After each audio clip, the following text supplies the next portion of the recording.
Dalawang lalaki naman ang arestado matapos mahulian ng ilegal na droga sa kinasang bypass operation ng PNP sa Navotas City. Nakibalita dyan si Patrolwoman Abigail Rojas.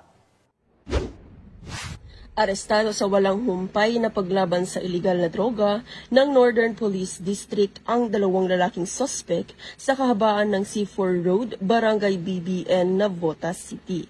Kinilala ng Navotas City Police Station ang mga suspect na sina alias Dennis, 48 taong gulang at alias Talino, 32 taong gulang na parehong mga residente ng Navotas City. Nasamsam ng mga otoridad ang tinatayang 10.26 gramo ng hinihinalang shabu na may malaking halaga.